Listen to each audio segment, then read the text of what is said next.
की आम्ही आमच्या जाहीरनाम्यामध्ये शेतकऱ्यांच्या कर्जमाफीच्या संदर्भातली घोषणा केली होती। त्या संदर्भात आम्ही मागच्या काळामध्ये एक समिती तयार करून कर्जमाफी कशी करायची, दीर्घकालीन उपाययोजना काय करायच्या, अशा सगळ्या गोष्टींचा निर्णय केला होता।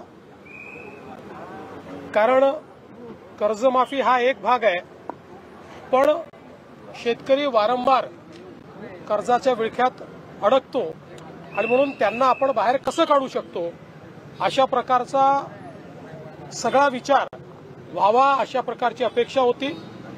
त्या दृष्टीने आम्ही जे मित्राचे चेअरमन आहेत प्रवीण परदेशी यांच्या अध्यक्षतेखाली एक समिती तयार केलेली आहे। ही समिती कर्जमाफीच्या संदर्भात कशा पद्धतीने ती करता येईल, त्याचे निकष काय असतील, भविष्यात शेतकऱ्यांना आपल्याला कर्जाच्या विळख्यातनं बाहेर कसं ठेवता येईल किंवा थकीत कर्जात तो जाणार नाही याकरता काय उपाययोजना करता येतील, या सगळ्या बाबींवर निर्णय करेल। त्या संदर्भात आम्ही असा निर्णय आज केला आहे की एप्रिल महिन्याच्या पहिल्या आठवड्यात या कमिटीने आपलं कामकाज पूर्ण करावं आणि आम्हाला कर्जमाफी कशी करायची, त्याचे काय निकष ठरवायचे या संदर्भातला एक अहवाल द्यावा आणि या अहवालावर कर्जमाफीच्या संदर्भातला जो निर्णय आम्हाला करायचा आहे तो 3 महिन्यात म्हणजे 30 जून 2026 पूर्वी करण्याचा आम्ही निर्णय केलेला आहे। त्यामुळे आता सगळे टप्पे आम्ही या ठिकाणी ठरवलेले आहेत। सगळ्या नेत्यांशी आमची चर्चा झाली, अतिशय सकारात्मक चर्चा झाली।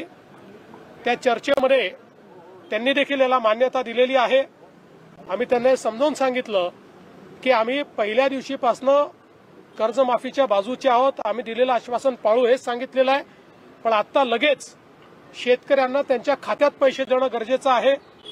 कर्जाची वसुली जून महिन्यात होणार आहे आणि आता जर आपण शेतकऱ्यांच्या खात्यामध्ये पैसे दिले नाहीत तर शेतकरी रबीचा पेरा देखील करू शकत नाही आणि म्हणून पहिल्यांदा तात्काळ शेतकऱ्यांना जे त्यांच्या खात्यात पैसे दिले पाहिजे त्याची सगळी तरतूद आम्ही केलेली आहे आणि ते पैसे आता शेतकऱ्यांच्या खात्यामध्ये जाणं सुरू झालेलं आहे। जवळपास आज आम्ही अंदाज घेतला तर जवळपास 8,500 कोटी रुपये रिलीज झाले आहेत।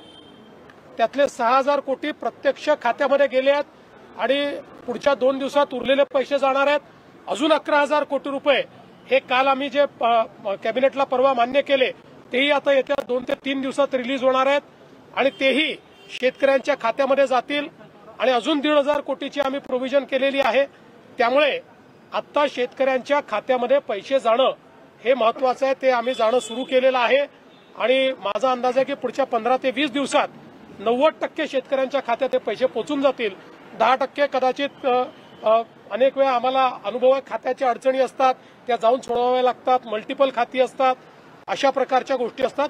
त्यामुळे तेही आम्ही त्यांचेही जे बाकी 10% आहेत त्यांचेही आम्ही त्या ठिकाणी पूर्ण करू आणि फॉर्च्युनेटली याला कुठली आचारसंहिता नसते, त्यामुळे आचारसंहिता लागली तरी ही मदत त्यांच्या खात्यामध्ये जाऊ शकते। त्यामुळे आम्ही त्यांना समजावून सांगितलं की पहिल्यांदा ही मदत देणं हे महत्वाचं आहे, त्यामुळे ती मदत आम्ही देऊ आणि मग ही जी काही कमिटी आम्ही केलेली आहे या कमिटीचा रिपोर्ट घेऊन त्याच्या आधारावर आम्ही ही कर्जमाफी करू आणि त्याला त्यांनीही सकारात्मक अशा प्रकारची भूमिका त्याच्यावर घेतलेली आहे। त्यामुळे आता या संदर्भातले टप्पे आम्ही ठरवलेले आहेत। कृषी उत्पादकांना योग्य हमीभाव मिळावा अशी मागणी केली। कृषी उत्पादकांना योग्य हमीभाव मिळावा 6 जून वगैरे अशी कुठलीही तारीख नाही आहे, तारीख मी सांगितली 30 आहे, 30 जून पूर्वी करू। कृषी उत्पादकांना योग्य हमीभाव मिळावा अशी देखील मागणी शिष्टमंडळाकडे करण्यात आली। निश्चितपणे आम्ही त्यांना सांगितलं की आम्ही कृषी मालाच्या खरेदीकरता खरेदी केंद्र सुरू केलेले आहेत, त्याचे आकडेही आम्ही सांगितले, तिथे नोंदणी पण आपली सुरू झालेली आहे आणि आम्हीही विनंती केली आणि आम्ही त्यांना सांगितलं की सगळ्या शेतकरी नेत्यांनी विनंती करावी की कोणीही हमीभावाच्या खाली व्यापाऱ्यांना विकू नये। व्यापारी जर हमीभाव देत असेल तर व्यापाऱ्याला द्यावं, व्यापारी हमीभाव देत नसेल तर आपल्या केंद्रांवर आणून त्यांनी ते विकावं अशा प्रकारची आम्ही म्हणतो. सीएम सर आज मुंबईमध्ये 17 मुलांना ओलीस धरणाऱ्या एका व्यक्तीचा रोहित आर्य नावाच्या व्यक्तीचा एन्काउंटर करण्यात आलेला आहे पवईमध्ये. काय तपशील आहे या घटनेविषयी? बघा, याचा सगळा तपशील पोलिसांनी आपल्याला दिलेला आहे. अतिशय विक्षिप्तपणे ज्या प्रकारे त्यांनी बोलून आणि मुलांना ओलीस धरलं, मी खरोखर पोलिसांचं अभिनंदन करेन की पोलिसांनी नीट ऑपरेशन त्या ठिकाणी केलं आणि त्या ऑपरेशनमध्ये अर्थातच त्याचा मृत्यू झालेला आहे, पण सगळ्या मुलांना सुखरूप पोलिसांनी बाहेर काढलेलं आहे. आता त्यातल्या ज्या काही गोष्टी आहेत त्याचं इन्व्हेस्टिगेशन सुरू झालेलं आहे, त्यामुळे संपूर्ण इन्व्हेस्टिगेशन झाल्यावरच बाकी गोष्टी सांगता येतील. आंदोलन मागे घेतलं जाणार का? बघा, आता त्यांचं समाधान झालंय की नाही हे तुम्हाला सांगतील.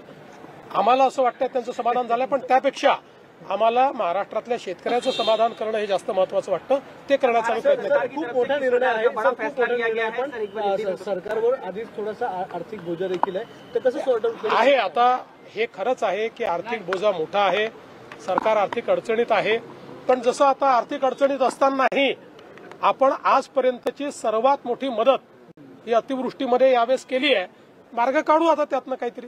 सर हिंदी में बता दीजिए, महाराष्ट्र सरकार की ओर से किसानों के लिए किस प्रकार का बड़ा फैसला है? महाराष्ट्र की हमारी सरकार ने अपना जो घोषणा पत्र दिया था, उस घोषणा पत्र में किसानों को कर्जा माफ करेंगे इस प्रकार की हमने घोषणा की थी. उसी तर्ज पर आज हम लोगों ने फैसला किया है. एक हमने इसके ऊपर कमेटी तैयार की है. ये कमेटी किस प्रकार से कर्जा माफ करना है, उसके नियम निकष क्या होंगे, इसके ऊपर अभ्यास करके अप्रैल के फर्स्ट वीक में हमको एक अपना रिपोर्ट देगी और उसके बाद 3 महीने में यानी 30 जून से पहले हम लोग उस रिपोर्ट के आधार पर ये जो हमारे किसान हैं इन किसानों को कर्जा माफ करेंगे. पवई में सर जिस तरीके से इनकाउंटर किया गया है उस पूरे मामले को किस तरीके से जांच हो रही है? देखिए, पवई का जो मामला है उसमें एक बहुत ही अलग तरीके का ये सारा मामला सामने आया हुआ है और जिस प्रकार से 17 बच्चों को उन्होंने अगवा करके या उनको अलग कारण से बुला के और फिर उनको कैप्टिव रखकर जिस प्रकार से धमकी देने का काम किया और उनकी जान को खतरे में डालने का काम किया, मुंबई की पुलिस ने बहुत अच्छा कार्य करके और एक बहुत सटीक ऑपरेशन किया और जो आरोपी है उसकी उस ऑपरेशन में मृत्यु हुई है और 17 बच्चों को बिल्कुल कोई खरोच भी न आते हुए उनको बाहर निकाला है. अभी इसकी जो बाकी तफसील है उसको बाद में आपको बताया जाए.